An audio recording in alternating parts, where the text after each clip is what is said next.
हरि ओम नमस्ते।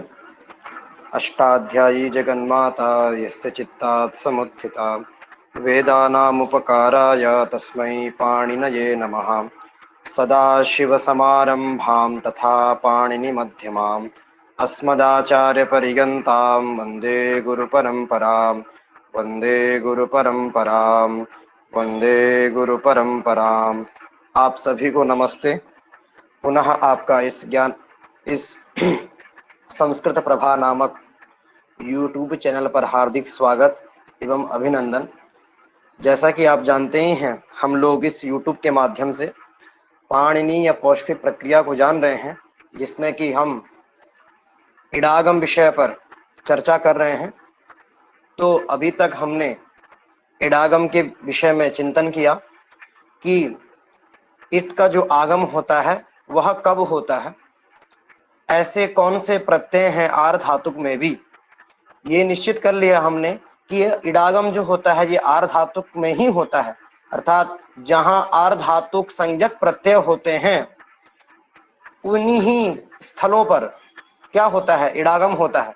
चाहे वो कृत प्रत्यय हो आर्ध धातुक संज्ञक, चाहे वो कुछ जो तिंग प्रत्यय हैं उनमें से दो लकारों के जो लिडादेश तिंग जो होते हैं और आशीर्लिंग के स्थान पर होने वाले जो आदेश होते हैं उनकी साक्षात आर्ध धातुक संज्ञा होती है।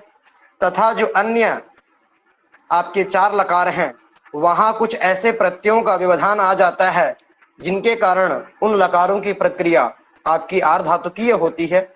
आर्ध धातुक निमित्तीय कार्य वहां होते हैं, सार्वधातुक कार्य वहां होते नहीं है।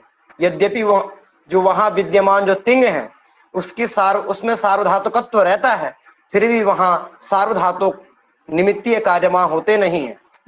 ये चर्चा हमने कर लिया है। इस चिंतन को हमने अपने बुद्धिस्त कर लिया है। अब हमें इसी चिंतन में आगे बढ़ना है, तो हमने ये भी निर्णय कर लिया है कि जो वलादि, अब आर्ध धातुक में भी वलादि को ही इडागम होता है, आर्ध धातु का सेड वलादे, और वलादि में भी हमने ये निश्चित कर लिया था कि नेड वशी कृति और ती तू त्रा था सा सी सु सरकसे सुचा, और ये दो सूत्र में जो आए हैं, दो सूत्र जो आए हैं ये निषेध करने के लिए आए हैं। ये क्या बोलते हैं?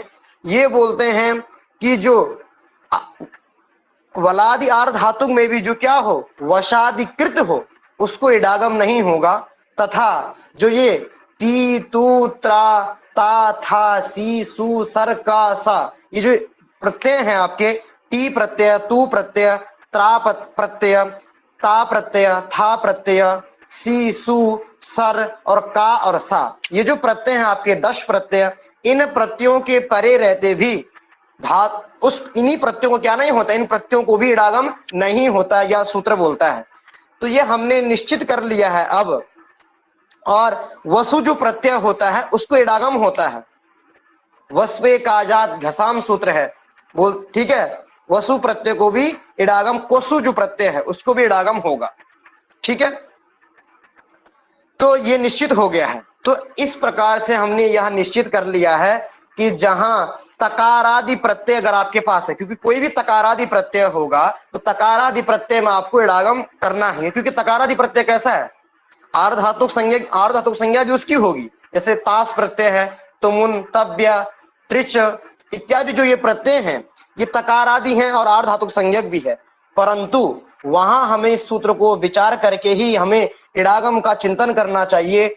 ती तू त्रा ता, इनमें से कोई ये जो चार प्रत्यय हैं तकार आदि, ये तो कहीं परे नहीं है। जैसे स्त्रियाम तिन एक क्या है सूत्र है, तीन प्रत्यय का विधान करता है। जब तीन प्रत्यय परे होगा तो आपका इडागम उस प्रत्यय को होगा नहीं, क्योंकि ये सूत्र क्या बोलता है, टी जो प्रत्यय है वहां अनुबंध का ग्रहण नहीं किया जाता है, निरनुबंध, अनुबंध को हटाकर हम देखते हैं तो अनुबंध वहां जो का है उसकी संज्ञा हो जाती है, नकार की भी संज्ञा हो जाती है और ती बचता है, ठीक है। तो उसको भी क्या नहीं होगा, इडागम नहीं होगा। अगर हम इस सूत्र का चिंतन वहां नहीं करेंगे, इडागम के विषय में अगर हम इस सूत्र का चिंतन नहीं करते हैं तो वहां इडागम हम कर लेंगे, और जो हमारा रूप जो इष्ट बनता है भूति ही, तब अनिष्ट रूप वहां बनने लगेंगे, इडागम होने लगेगा इत्यादि वहां रूप इडागम की आपत्ति आ जाएगी, इसलिए वो इडागम नहीं होते हैं। इसीलिए हम ये निश्चित कर लिए हैं कि तकारादि जो वलादि आर्ध धातु प्रत्यय होंगे उनमें ती, तू, ता, अत्रा, ट्रन प्रत्यय होता है, कहीं पर कुछ होता है, ये सारे प्रत्यय आपके आएंगे कृत में। इन चार प्रत्ययों को छोड़कर जो भी आपका क्या होगा, तकारादि प्रत्यय होगा। ठीक है, तकारादि आर्ध धातु, क्योंकि तकारादि आप तस भी ले लेंगे, ती भी ले लेंगे, तकारादि है, तो तकारादि आर्ध धातुक, इन चार प्रत्ययों को छोड़कर तकारादि जो भी आर्ध धातुक प्रत्यय होगा उन प्रत्ययों में इडागम आपका होगा। वे प्रत्यय हैं आपके कता, कतवतु, तवा, तुमुन, त्रिच, तब्यत, तब्यत, त्रिन, तास, तवई, तवेन, तोसुन और त्वन और तवेंग। ये 14 प्रत्यय हैं। इन चार प्रत्ययों के भिन्न ये 14 प्रत्यय आर्ध धातुक संज्ञक है और वलादि है। तो इन 14 प्रत्ययों में आपका इडागम होगा। जैसे तवतु है ना, तवतु, जैसे तवतु, तवा ले लिया, शयित्वा है ना, या जो भी आपके रूप बनेंगे, तुमुन को ले लिया तो किम भवितव्यम, भवितुम, भविता, ठीक है, इत्यादि सारे वहां आएंगे। अभी हम आगे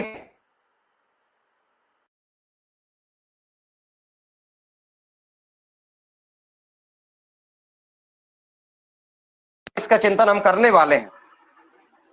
ठीक, ऐसे ही जब आपने सूत्र पढ़ा, आगे सूत्र में ती, तू, त्रा था, इस सूत्र में क्या आते हैं, सकारादि प्रत्यय भी हैं।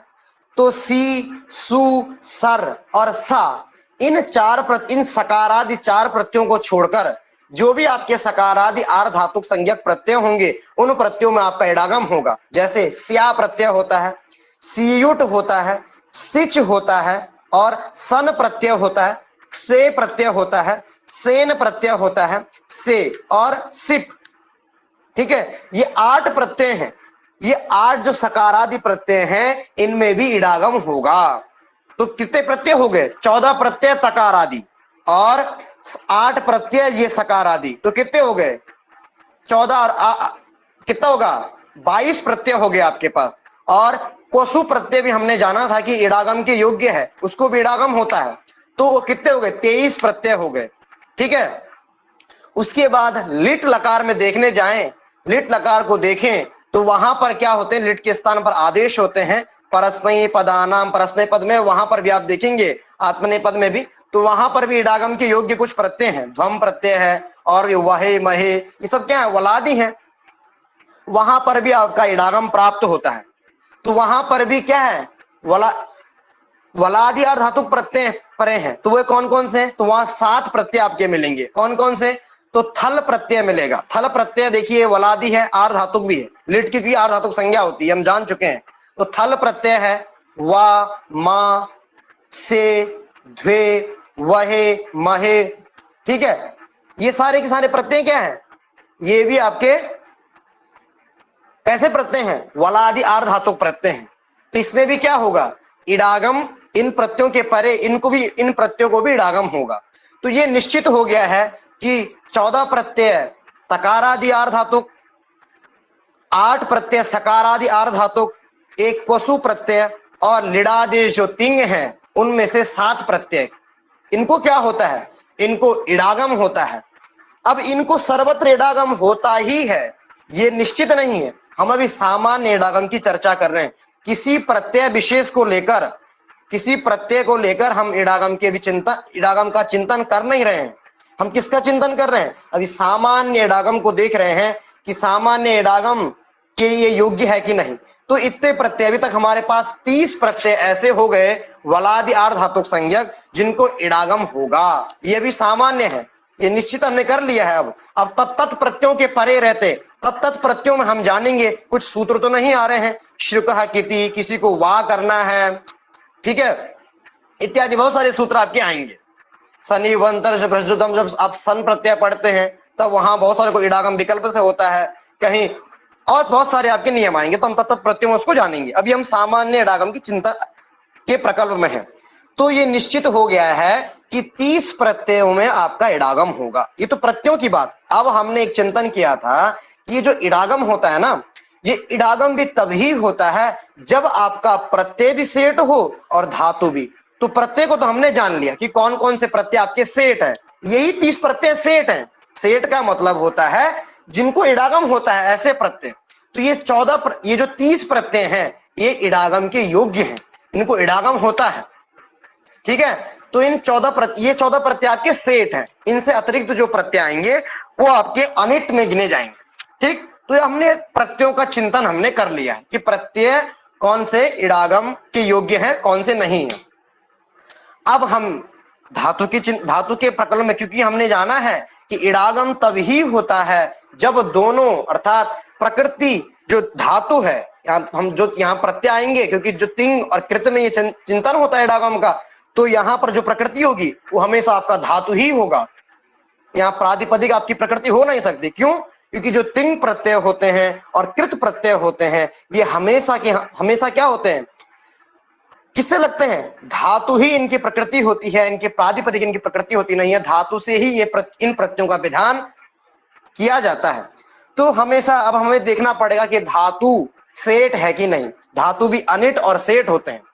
तो हम इसी चिंतन में आज चलते हैं। आज का हमारा यही पाठ है, इसी विषय पर हमें आज चर्चा करना है कि कौन से धातु अनिट होते हैं, कौन से धातु सेठ होते हैं। तो सर्वप्रथम पाणिनि जी ने धातुओं को, जो अजंत धातु हैं उनको हम देखते हैं अकारांत, इकारांत, उकारांत, रिकारांत, रीकारांत इत्यादि।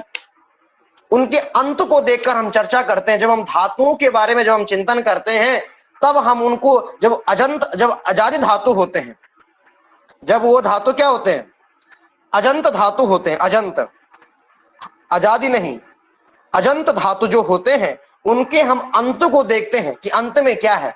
ई है, दीर्घ ईकार है, ऊ है, ऊ है, तो उसको हम ऐसा बोलते हैं। जो अकार, जिसके अंत में आ होगा उसको अकारांत, जिसके अंत में दीर्घ आकार होगा उसको आकारांत, ऐसी इकारांत, ईकारांत, उकारांत, ऊकारांत इत्यादि प्रकार से हम जानते हैं। एजंत, जिसके अंत में एच प्रत्याहारस कोई वर्ण होगा, जैसे ग्लई, ग्ले, दे इत्यादि बहुत सारे धातु आपके आएंगे, तो वो धातु आपके एजंत। ऐसी जब आप हलंत धातुओं को देखते हैं, हलंत धातुओं को वैसे देखा जाए तो पाणिनि जी ने कोई भी हलंत धातुओं को कार्य उनके अंत से नहीं कहा है। किससे कहा है? हमेशा देखे जाएंगे तो कोई भी हलंत धातु आप लीजिए, पाणिनि जी ने जो कोई भी अंग कार्य कहा है तो पुगंत, लघु, पधस्य च, मृजे, वृद्धि, उसको सब आप उपधा को कार्य होता है। जो भी काम होता है सारा उपधा को होता है। ठीक है, तो दो प्रकार के धातु हैं। कौन कौन से? एक अजंत धातु, दूसरे हलंत धातु। ठीक, और ये जो धातुओं के हम चिंतन जो ये कर रहे हैं, ये मूल धातुओं का हम चिंतन कर रहे हैं। ठीक है, इन धातुओं का जो पाणिनि जी ने उपदेश अवस्था में जिन धातुओं का पाठ किया है, धातु पाठ में जिनका पाठ है कुछ कम 2000 में, 1974, कोई कुछ अपना अपना सबका अलग अलग मानते हैं, तो ऐसे इन धातुओं का हम चिंतन कर रहे हैं। तो 30 प्रत्यय परे रहते क्या सभी धातुओं से इडागम होगा? तो ऐसा नहीं है। इन 30 प्रत्ययों के परे रहते भी जब धातु भी आपका सेठ होगा, सेठ धातु से परे जब ये 30 प्रत्यय आएंगे तभी क्या होगा, इन प्रत्ययों को, 30 प्रत्ययों को इडागम होगा। जैसे धातु पाठ में, धातु पाठ जो हमारा है ना, पहले तो सूत्र पाठ भी हमारा जो भी व्याकरण के पुस्तक थे वो क्या थे, सस्वर थे। वो स्वर से विशेष उन पे स्वर लगे थे। मतलब जैसे हम वेद में पढ़ते हैं, हम शुक्ल यजुर्वेद पढ़ते हैं तो हाथ से ऐसे दिखाते हैं, स्वरों को प्रदर्शित करते हैं। ऐसे जब ऋग्वेद होता है तो कंठ से उदात्त, अनुदात्त, इनका सब हम क्या करते हैं, बतलाते हैं कि ये क्या आपका ये वर्ण उदात्त है, ये अनुदात्त है। और आपको पता ही है कि ये जो उदात्त, अनुदात्त, स्वरित, ये जो भेद होते हैं ये हमेशा अच वर्णों के ही होते हैं, हल वर्णों के ये भेद होते नहीं। अर्थात हल जो आपके हल जो वर्ण है वे कभी क्या नहीं होते हैं, उदात्त अनुदात्त नहीं होते, अच वर्णों का ही ये धर्म है। तो देखिए धातु पाठ भी ऐसा ही था। धातु कुछ अनुदात्त पढ़ी गई, कुछ उदात्त पढ़ी गई, कुछ स्वरिते कुछ स्वरितेत पढ़ी गई। ठीक है, धातु के अंत में स्वरित हो, उदात्त हो। ठीक है, ऐसे धातुओं का पाठ हुआ। ठीक है, एध, एध, करके पहले ऐसा पाठ होता था। अभी तो ऐसा नहीं है, अभी ऐसा पाठ होता भी नहीं, संभव नहीं है। ठीक है, और उच्चारण करना अभी हम बस गले को थोड़ा सा नीचे कर देते हैं तो अनुदात हो गया, ये सब है।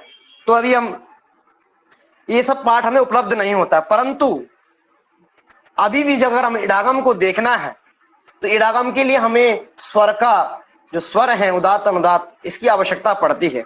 तो इसको परिकल्पित किया गया है, ऐसे धातुओं को परिकल्पित कर दिया है, ये उदात्त है अनुदात्त है। ठीक है, तो देखिए जैसे हमने क्या किया, भू धातु से जब हमने तुमुन प्रत्यय लगाया, तुमुन लगाया तो क्या बना भवितुम, या तब्यत प्रत्यय लगाया तो भवितव्यम, ऐसा रूप बना। क्या रूप बना? भवितव्यम। हम देखें जरा, जैसे भू धातु है, ये भू धातु है, और इससे क्या लगाया हमने? तब्यत प्रत्यय को ले लीजिए, ये तब्यत प्रत्यय हमने लगाया। ठीक है, अब ये तब्यत प्रत्यय हमने भू धातु से लगाया, और आप जानते हैं कि तब्यत प्रत्यय क्या है? वलादि आर्ध धातुक संज्ञक प्रत्यय है। तो इस तब्यत प्रत्यय को क्या हो जाएगा? इडागम हो जाएगा, यहां इडागम होगा।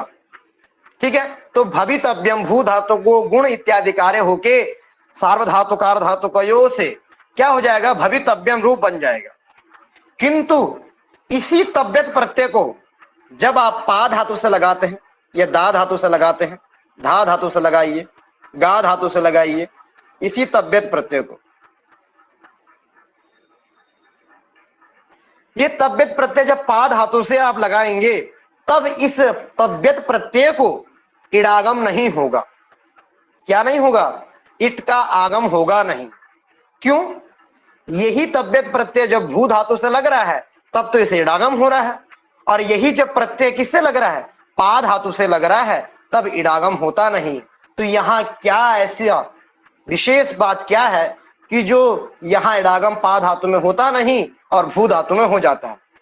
तो ये हम चिंतन इसी का आज करने वाले हैं। इसके लिए इस बात को जानने के लिए पाणिनि जी ने एक सूत्र बनाया है जिसका हम चिंतन आज करेंगे। ठीक है, भू धातु से तब्यत लगाया, इसका हम चिंतन करेंगे, क्यों नहीं हुआ। ठीक,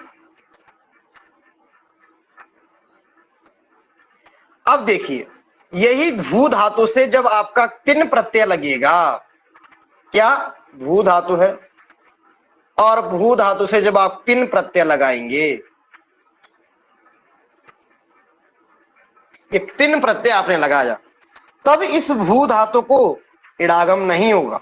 मतलब भू धातु को नहीं, तिन प्रत्यय में जो ती है ना, वो क्या है? ती क्या है? वलादियार धातु संज्ञक है, तिन स्त्रियाम तिन, क्योंकि ना सार्वधातु ना तिंग है न शित है, धातु से विहित तो है, भू धातु से विधान है, किंतु तिंग नहीं है, शित नहीं है, तो सार्वधातु संज्ञा इसकी होती नहीं है, आर्ध धातु संज्ञक है। परंतु यहां भी इडागम होता नहीं। इसमें क्या है? तो देखिए, धातु यहां पर विशेष इडागम हो जाएगा, यहां विशेष चिंतन होता है, क्योंकि यहां प्रत्यय जो होता है ना वो अनिट हो जाता है, श्रुका है किति, उसको अनिट कर देता है। तो ये सारा चिंतन हम करेंगे। अभी हम चिंतन धातु के प्रकल्प में कि जब हम भू धातु से लगा रहे हैं तुमुन प्रत्यय को, क्योंकि तुमुन तो वही प्रत्यय है, यहां कोई सूत्र भी विशेष आया नहीं अभी तक कि जो तुमुन प्रत्यय को इडागम ना हो, भू धातु को हो, ऐसा कहे। तो इस ऐसा सूत्र एक आ रहा है जो बोलता है कि नहीं, भू धातु को तुमुन प्रत्यय परे रहते, भू धातु से तुमुन प्रत्यय परे रहते, उस तुमुन प्रत्यय को इडागम हो जाएगा, और पा धातु से जब तुमुन प्रत्यय परे होगा तो उस ये तुमुन तब्यत जो भी तब्यत प्रत्यय को क्या नहीं होगा? तुमुन प्रत्यय को क्या नहीं होगा? इडागम नहीं होगा। तो सूत्र आपके सामने है, एकाच उपदेशेनुदात्तात्। क्या सूत्र है? एकाच उपदेशेनुदात्तात्। यह सूत्र आपके सामने आता है।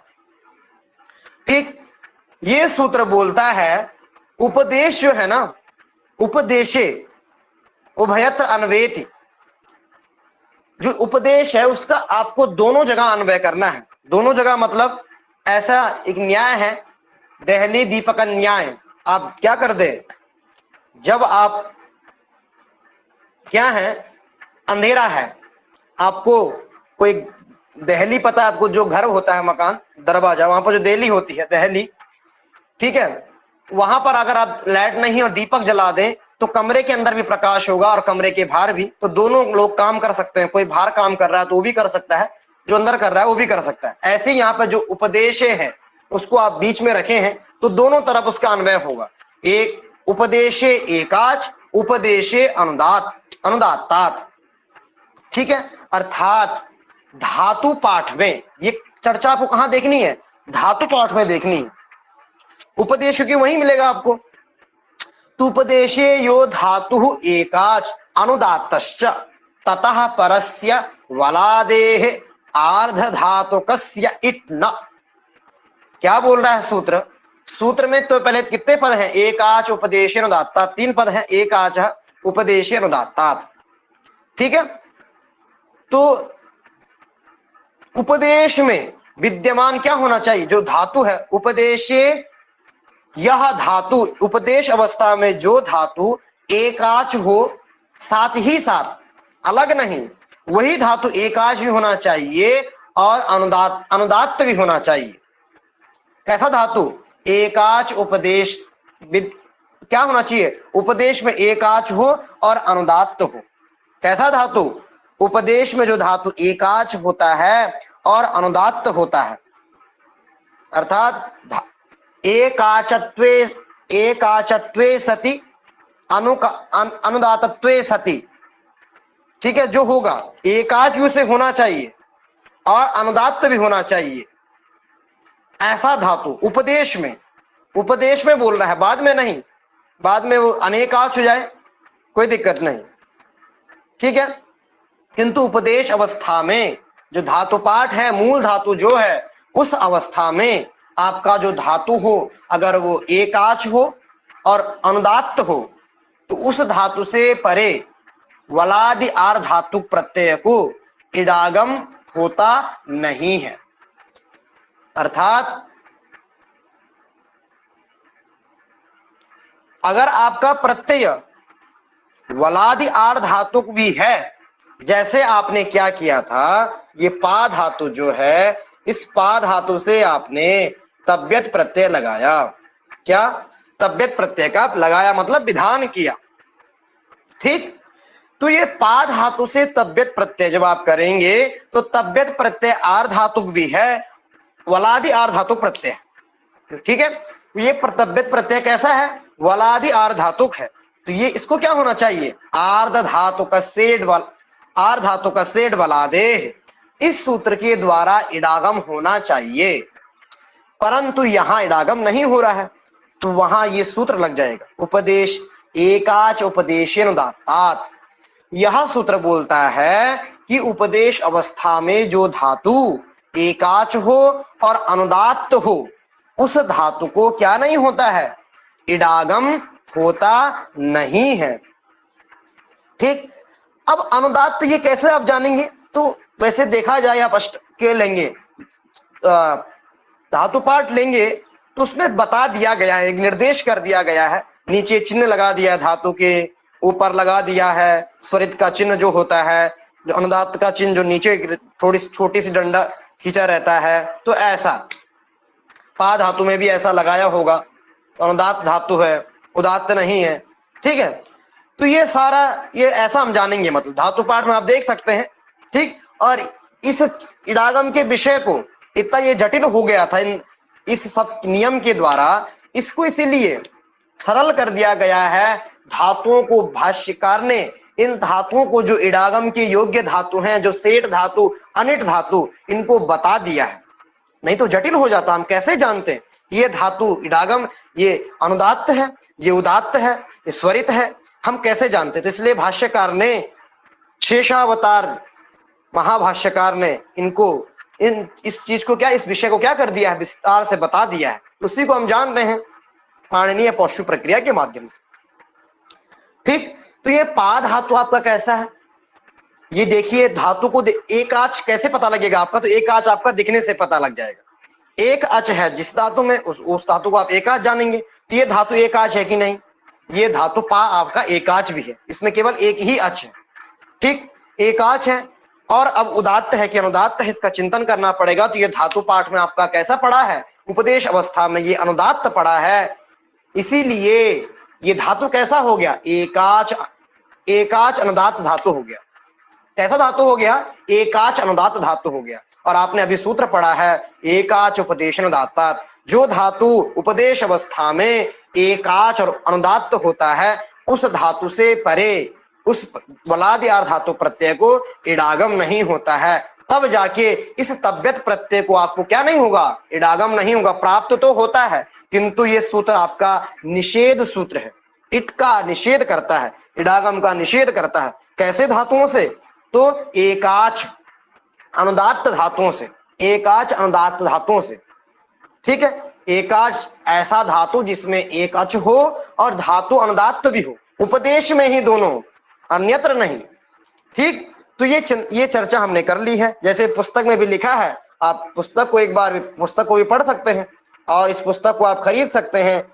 ठीक है, बहुत अच्छी इडागम का पूरा चिंतन इस पुस्तक में किया गया है। तो देखिए पुस्तक में भी लिखा है उपदेशे यो धातु एकाच अनुदात्तश्च ततः परस्य वलादेः आर्ध धातुकस्य इट न स्यात्। इसका अर्थ आप जान चुके हैं, अतो भवति नाम प्रत्यये वलादित्वम आर्धातुकत्वंच किंतु उपदेश अवस्थायाम धातोः एकास्त्वे अथ च अनुदात्तत्वे सति तेभ्यो विहितानां 30 सेट प्रत्ययानां इडागमो अनेन विधीयते, अनेन सूत्रेण निषिध्यते। समझ में आया? यही लिख रहे हैं पुस्तक में कि अगर बोले धातु आपका और जो प्रत्यय है वो वलादि और आर्ध धातुक भी हो, अर्थात वलादि आर्ध धातुक हो, किंतु अगर धातु आपका उपदेश अवस्था में एकाच ना हो या अनुदात्त ना हो, तो ऐसे धातुओं से जो एकाच धातु ना हो या अनुदात्त धातु ना हो, उन धातुओं से विहित जो 30 प्रत्यय हैं, आपके 30 जो प्रत्यय हैं, जो सेट प्रत्यय हैं 30, त्वाक तुमन तब्यत से सिच इत्यादि जो प्रत्यय हैं, इन प्रत्ययों को भी इस सूत्र के द्वारा, अर्थात अगर धातु आपका एकाच है और अनुदात्त है और परे आप इस एकाच और अनुदात्त धातु से परे आपके अगर सेठ प्रत्यय हैं ये 30 प्रत्यय, तो भी उन सेठ प्रत्ययों को इडागम होता नहीं। अर्थात इन धातुओं से परे वे प्रत्यय कैसे कहलाएंगे, अनिट प्रत्यय कहलाएंगे, क्योंकि ये धातु ही अनिट है। क्योंकि ये धातु आप अब यही सूत्र निश्चित करता है कि कौन सा धातु सेठ है, कौन सा अनिट है।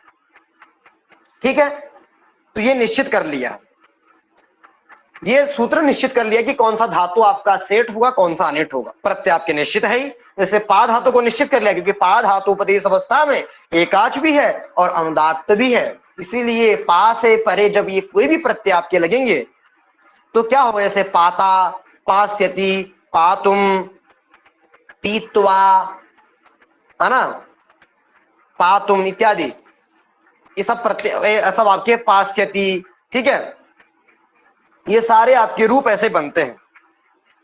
तो हमने ये निश्चित कर लिया। एकाच हम कैसे जानेंगे, एकाच साक्षात दिखने से लग जाएगा, एकाच है अनिकाच है, धातु को देखने से पता लग जाता है। उसी के बाद देखिए पाण, अब धातु पाठ में एक दोनों होना चाहिए। हाँ, हमने निश्चित कर लिया है, धातु को पहचानने के लिए आपको 2 चीज चाहिए, अनेकाच और अनुदात्त। अगर अनेकाच है, एकाच है और उदात्त है तो भी इट का निषेध नहीं होगा, वहां इट हो जाएगा। दोनों आपको चाहिए बराबर, एकाच भी बराबर चाहिए धातु, मतलब एकाच भी हो और अनुदात्त भी हो। ऐसा नहीं कि एकाच ना हो अनुदात्त बस हो तो भी इट का निषेध हो जाएगा, ऐसा नहीं है। दोनों आपके चाहिए, धातु में दोनों विशेषण है। उपदेश में कैसा धातु हो, तो एकाच हो और अनुदात्त हो, ऐसा धातु जब होगा तभी इट का निषेध होगा, अन्यथा इट का निषेध होगा नहीं।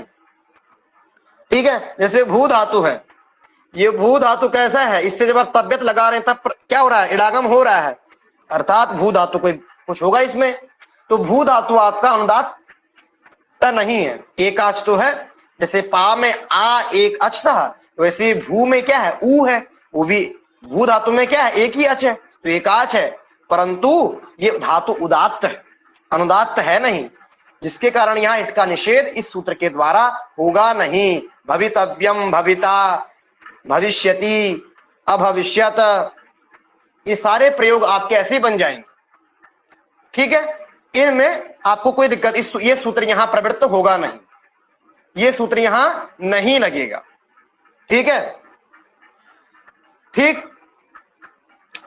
अब देखिए पाणिनीय धातुपाठ जो है ना, उसमें कुछ ही धातु अनेकाच है, वहां ये सूत्र नहीं लगता है। अनेकाच में आपका इडागम हो जाएगा।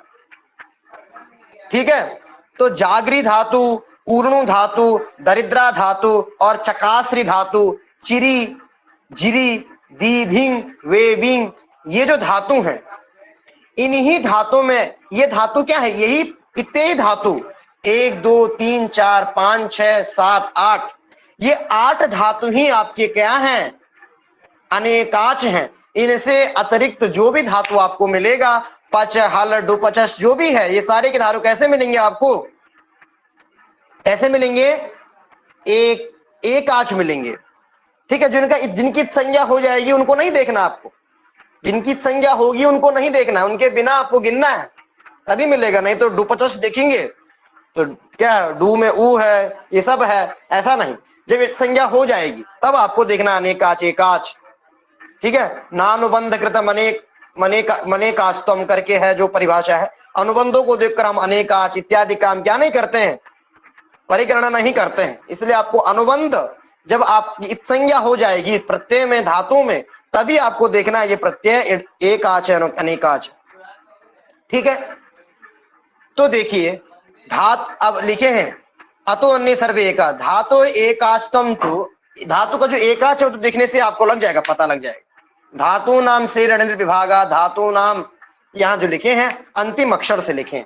तो अब हम देखिए धातु का क्या कर रहे हैं, परिगणन कर रहे हैं कि कौन से धातु आपके क्या होंगे, एकाच अनुदात्त कौन से धातु हैं। ये जो एकाच अनुदात्त आप पता लग जाएगा तो वो क्या धातु होंगे, वे धातु आपके उनसे परे, वो धातु अनिट है, मतलब सामान्य बात। अब जब अनिट से सेठ प्रत्यय भी आएगा तो भी आपका इडागम होने वाला है नहीं। ठीक, तो देखिए अनिट अजंत धातु, क्योंकि देखिए क्या है, यहां आपके अनिट धातु के हम चर्चा कर रहे हैं। ठीक, तो अनिट धातु में जो आकारांत धातु आएंगे, कैसे धातु, आकारांत। ठीक, आकारांत जो धातु होंगे वे सारे के सारे कैसे हैं, एकाच हैं, वो एकाच मिलेंगे हमेशा, क्योंकि अब दरिद्रा धातु लेंगे ये भी आकारांत है, किंतु ये अनेकाच है, इसलिए ये सूत्र यहां लगेगा ही नहीं।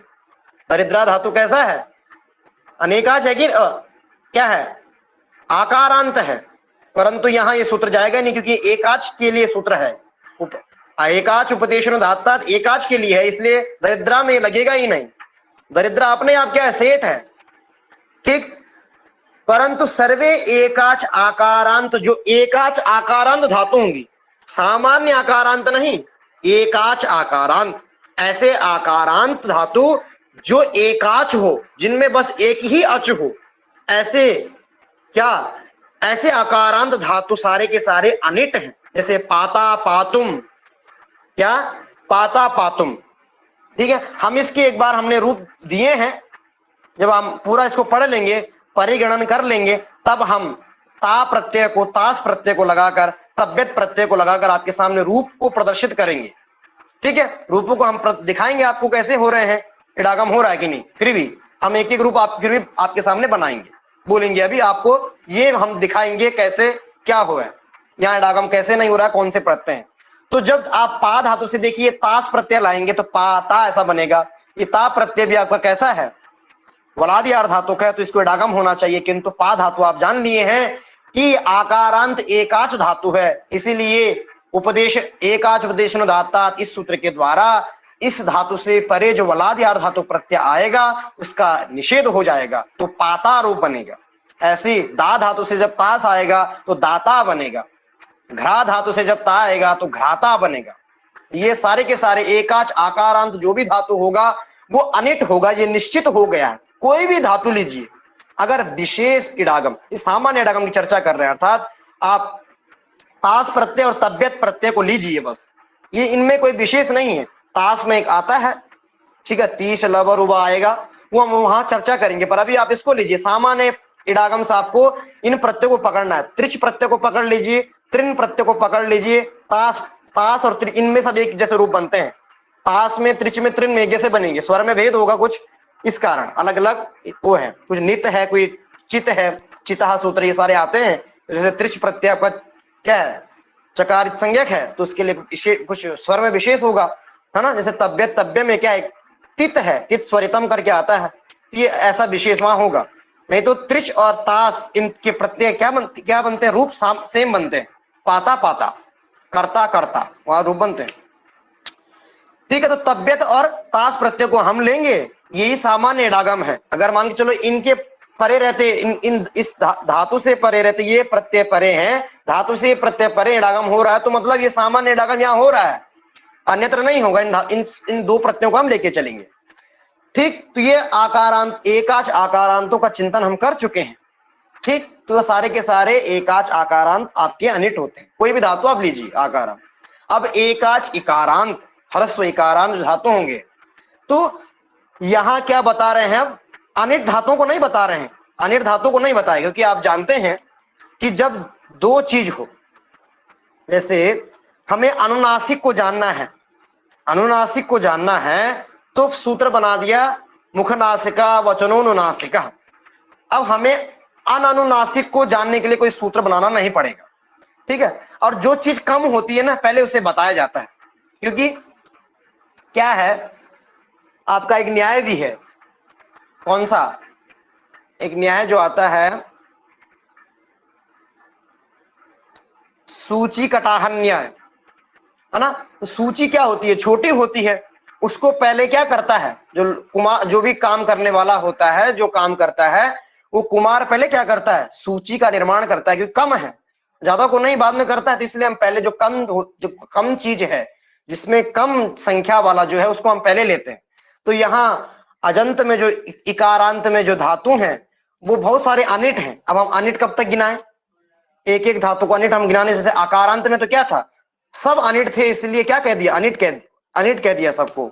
अगर वहां भी कुछ ऐसे धातु होते हैं, उदात्त होते कुछ, तो उनको गिनाते सेठ को, जो कम होता है उसको गिनाते। तो इकारांत में जो कम धातु हैं, तो वो है सेठ। सिर्फ दो ही इकारांत धातु सेठ हैं, बाकी सारे के सारे एकाच।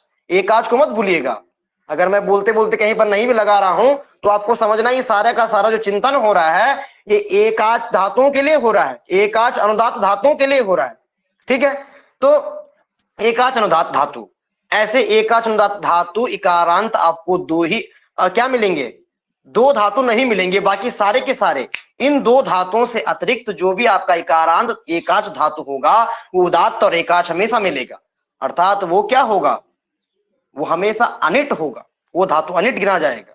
और शींग और डींग धातु जो हैं, ये एकाच तो हैं, परंतु ये उदात्त हैं, अनुदात्त है नहीं।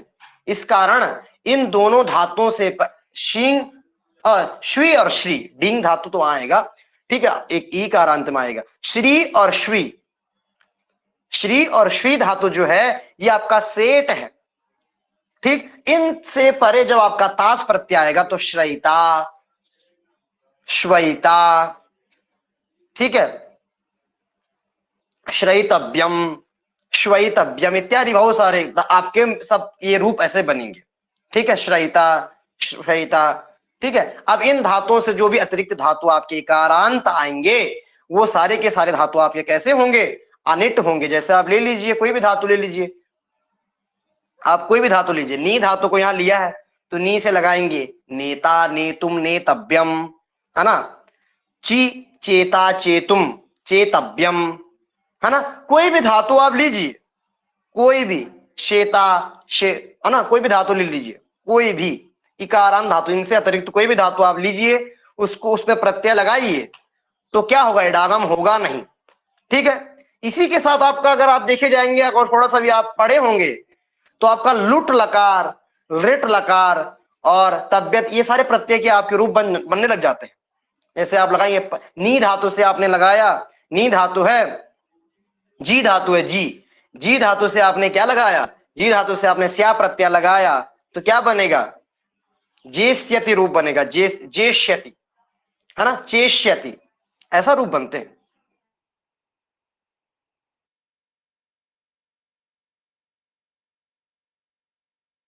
बहुत सारे अनिट धातु थे, इसलिए सेठ धातु जो दो हैं उन्हीं का क्या कहा, पाठ है। तो यहां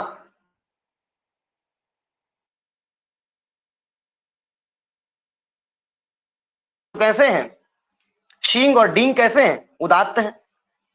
तो उदात्त धातु होने के कारण ये धातु सेठ है, इनसे परे जो भी सेठ प्रत्यय आएगा उसको इडागम होगा। तो शयिता, दयिता, है ना। और जो अन्य धातु इनसे आएंगे, इकारांत, दीर्घ इकारांत, नेता, क्रीता, है ना, घ्रीता, ये बहुत सारे जो भी आपके धातु, जो भी आप धातु पाठ को सामने रखिए और अब एक एक धातु के रूप बोलते जाइए तो आपको कोई दिक्कत नहीं आएगी। अब ऐसे प्रत्यय लगाते जाइए। ऐसी उकारांत जो एकाच धातु है, एकाच उकारांत धातु, ठीक है, उनमें से 6 धातु ही क्या है आपके, स्नु, नु, क्षु, यु, रु, क्षणु, ये 6 धातु ही आपके सेठ हैं, अर्थात एकाच उदात्त है। जो एकाच उदात्त होता है वही धातु आपका सेठ कहलाता है। तो ये 6 धातु क्या है, एकाच उदात्त धातु है। इनसे परे जो भी सेठ प्रत्यय आएगा उसको इडागम होगा, और इनसे अतिरिक्त जो भी उकारांत एकाच धातु होगा उसको इडागम होगा नहीं। ठीक है, तो जैसे स्नु, स्नविता, स्नवितुम, स्नवितव्यम, नु, नविता, नवितुम, नवितव्यम, क्षु, क्षविता, क्षवितुम, क्षवितव्यम, यु, यविता, यवितुम, यवितव्यम, रु, रविता, रवितुम, रवितव्यम, क्षणु, क्षणविता, क्षणवितुम, क्षणवितव्यम। और इनसे अतिरिक्त जो भी धातु होगा वो क्या होगा, आपका अनिट होगा। उस धातु से परे आने वाले सेठ प्रत्यय को भी इडागम होगा नहीं, क्योंकि निषेध कर देगा एकाच उपदेश उदात्ता। जैसे हु, होता, ध्रु, द्रुता, गु, गोता, ठीक है, ऐसे आपके रूप सारे के सारे क्या हो जाएंगे, बन जाएंगे। बस आपको धातु देखना है, धातु कैसा है, धातु एकाच होते हुए अनुदात्त है अथवा उदात्त है, इसका चिंतन आपको करना। ये आपको उदात्त अनुदात्त आपको धातु पाठ देखने से ही प्राप्त होगा, अथवा ये जो हम इडागम जो पढ़ा रहे हैं इसको आपको याद करने से होगा कि आपको सारे एकाच, आकारांत एकाच सारे धातु क्या होते हैं, ये सारे धातु अनिट होते हैं। ठीक है, एकाच आकारांत सारे धातु अनिट होते हैं। इकारांत में एकाच केवल श्री और श्री धातु सेठ होते हैं, इनसे अतिरिक्त अनिट होते हैं। तो कोई भी धातु आएगा आप तुरंत चिंतन कर लेंगे। इसीलिए आपको ये इडागम में जितनी भी धातु आपके पास आएंगी इन धातुओं को आपको याद कर लेना है, कंठस्थ कर लेना है, बुद्धिस्त कर लेना है, जिससे कि आप कहीं पर भी इडागम, अगर आपको सामान्य इडागम आप जानते हैं तभी आप तत्त प्रत्ययों के प्रति विशेष इडागम को जान सकते हैं, अन्यथा आप उस विशेष इडागम को नहीं जान सकते हैं। जब आपको पता ही नहीं होगा, लिट लकार का जो सबसे कठिन हम मानते हैं कि सबसे कठिन क्या है, सबसे कठिन जो इडागम है उसको जानने के लिए, क्योंकि वहां जहां पर भी आप देखेंगे तो तासवत, तासवत, तासव, नित्य, अनिटः ऐसे करके सारा आया है। तो जब तक आप तास प्रत्यय की, अब तास प्रत्यय के परे अर्थात सामान्य इडागम, तास प्रत्यय को अगर जहां बोला है तो वहां सामान्य इडागम को आपको ग्रहण करना है। ठीक है, तो ये हम उसी का चिंतन अभी कर रहे हैं।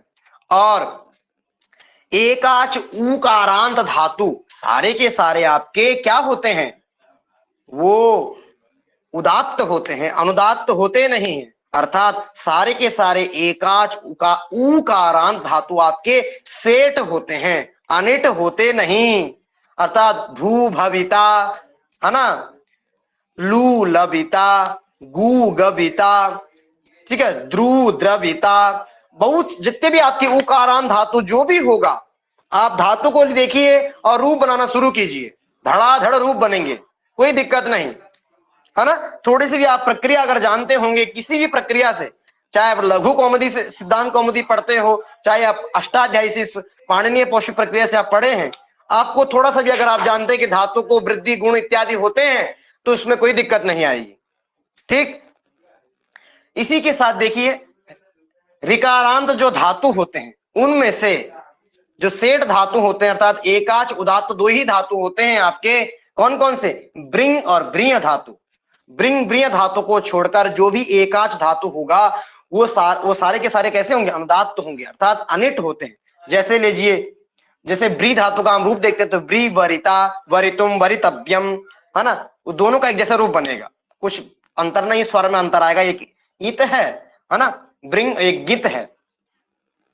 ठीक, इनके इससे अतिरिक्त जो भी जैसे क्री धातु है तो क्री कर्ता कर्तुम कर्तव्यम, है ना, ह्री वर्ता वर्तुम वर्तव्यम, ऐसे हम रूप जानते हैं। ठीक है, तो ये निश्चित हो गया हमारा कि रिकारांत जो धातु हैं उनमें क्या होगा? सिर्फ इन दो ही धातुओं को क्या होगा? इट का आगम होगा, अन्य धातुओं को इट का आगम होगा नहीं। ऐसी जब रीकारांत धातुओं को देखते हैं तो रीकारांत धातु भी सारे के सारे सेठ हैं, अर्थात ये कैसे धातु हैं? एकाच उदात्त धातु हैं, अनुदात्त है नहीं। सारे के सारे कैसे हैं? एकाच उदात्त धातु है। इनसे परे, इन धातुओं से परे जो भी सेठ प्रत्यय आएगा उसको इडागम होगा, ये निश्चित है। जैसे त्रि प्रत्यय आएगा तो तरिता तरितुम तरितव्यम, है ना, और ज्री धातु आया ज्री, है ना, तो जरिता जरितुम जरितव्यम, झीश धातु आता है। बहुत सारे धातु आपके आए, जो भी आपके बहुत सारे धातु आएंगे, क्री ग्री, बहुत सारे धातु आपके कहाँ आते हैं? पुआदिगण में भी आते हैं, पुआद्यंतरगण में जो धातु हैं उनमें भी कुछ ऐसे धातु आते हैं, और भी बहुत सारे धातु हैं। ठीक, अब हम एजंत धातु देखते हैं, जिनके ऐसे धातु एकाच ऐसे धातु जिनके अंत में एच प्रत्याहारस्थ कोई वर्ण हो, ए हो औ ओ हो आई हो औ हो, ऐसे धातु का देखते हैं। तो सर्वे एकाच इदंत धातवः अनिट संति, क्योंकि क्या होता है, क्योंकि इडागम जो होता है ना, इडागम जो होगा तो ये आर धातु प्रत्यय परे होने पर होता है, और जब आर धातु प्रत्यय परे होता है तो वो शित से भिन्न नहीं होता है। शित से भिन्न होता है ना, शित होता तो उसकी सार्वधातुक संज्ञा होती, शित से भिन्न होता है, और जब शित से भिन्न होता है तो एक सूत्र है, हाँ क्या है? एकाच उपदेशे शिति, एकाच उपदेशे शिति करके सूत्र आता लगता है ना, एकाच उपदेशे शिति एक सूत्र है। वहां पर वो क्या कर देता है, उस एजंत धातुओं के जो ए है ना उसको आ कर देता है, तो सारे के सारे एजंत धातु क्या हो जाते हैं? आकारांत हो जाते हैं, है ना, क्योंकि आदेश उपदेशे शिति, एकाच नहीं, आदेश उपदेशे शिति सूत्र जो है वो है आदेश उपदेशे शिति। अशिति प्रत्यय परे शित भिन्न और शित सदृश, अर्थात शित क्या है? शित प्रत्यय है, तो शित प्रत्यय से भिन्न प्रत्यय के रहते हुए क्या होता है? जो एच जो एजंत धातु होते हैं उनको आकारांत अंतादेश होता है, तो आ हो जाता है। ग्लई होगा तो ग्ला ग्लाता ग्लातुम ग्लातव्यम, है ना, रई राता रातुम रातव्यम इत्यादि बहुत सारे धातु आपको मिलेंगे। शो शाता शातुम शातव्यम, है ना, गई गाता गातुम गातव्यम, जई जाता जातुम जात, जो भी धातु आपका मिलेगा, एजंत धातु कोई भी आप लेंगे, द्रो ग्रो जो भी आप धातु लेंगे, उन धातुओं को जो एच जो आपको दिख रहा है उसके स्थान पर क्या हो जाता है? आ हो जाता है। तो आपने जाना ही है कि जो एक क्या हो, आकारांत एकाच धातु होते हैं वो सारे क्या होते हैं? अनिट होते हैं, तो ये यहाँ इडागम होता नहीं है। ठीक है, तो अब हमने ये निश्चित कर लिया है, क्या निश्चित कर लिया है? अजंत धातुओं को हमने देख लिया है कि अजंत धातुओं में क्या नहीं होता है, किस किस धातुओं के प्रत्यय परे रहते इडागम होगा, किस किस धातुओं के प्रत्यय परे इडागम होगा नहीं। ठीक है, तो हम उसी को देख लेते हैं। जैसे हमने आकारांत यहाँ लिखा तो नहीं है, पेज में छूट गया है। आकारांत जो धातु होंगे एकाच, वहां इडागम होगा नहीं, जैसे पाता पातुम दाता दातुम। ठीक है, ये रूप हमने देख लिए।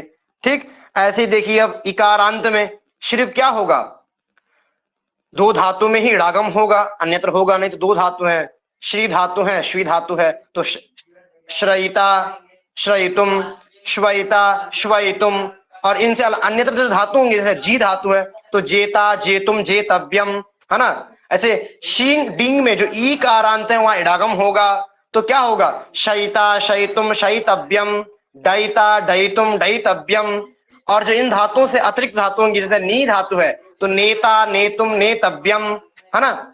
अब एक आध जो उकारांत हमने जाने थे कि 6 धातु क्या है, सेठ है, तो उनमें से देख लेते हैं। यू, यविता, यवितुम, यवितव्यम, रविता, रवितुम, रवितव्यम, नविता, नवितुम, नवितव्यम, स्नविता, स्नवितुम, स्नवितव्यम, क्षविता, क्षवितुम, क्षवितव्यम, क्षणविता, क्षणवितुम, क्षणवितव्यम। ठीक है, हु धातु यहाँ है नहीं। हु धातु कैसा है, हु धातु में डागम होता नहीं है, तो यहाँ होता, होतुम, होतव्यम ऐसे रूप बनेंगे। ऐसे ही दीर्घ उकारांत जो एकाच धातु है वहां इडागम होता ही, ये सब सेट है। तो भू, तो भविता, भवितुम, भवितव्यम, है ना। और रिकारांत, ह्रस्व रिकारांत में 2 धातु क्या है, सेट है, तो ब्री धातु है। वरिता, वरितुम, वरितव्यम, वृंग, वरिता, वरितुम, वरितव्यम। और इससे अतिरिक्त धातु जो क्री है तो वहां नहीं होगा, कर्ता, कर्तुम, कर्तव्यम। रीकारांत जो धातु हैं वे सारे सेट हैं, तो तरिता, तरितुम, तरितव्यम, है ना। और एजंत धातु कैसे हैं, एजंत धातु आपके कैसे हैं, एजंत धातु सारे के सारे कैसे हैं, आकारांत हो जाते हैं, तो इडागम होता नहीं है, इडागम वहां होगा नहीं। ठीक, तो इडागम नहीं होगा तो वहां क्या नहीं होगा, ग्लई, ग्लाता, ग्लातुम, ग्लातव्यम, है ना। ऐसे धातु आमन, शो, शाता, शातुम, शातव्यम, दई, दाता, दातुम, दातव्यम, है ना। ऐसे आपके रूप बनेंगे। तो आज हमने जान लिया है धातुओं के बारे में, अभी सिर्फ अजंत धातुओं के बारे में जाने। हलंत धातु आपके आने वाले हैं, कांतेषु एकः, है ना, छांतेषु एकः, जिस करके दो जो ऐसा प्रच्छेकः, ऐसे धातु आप पढ़ेंगे।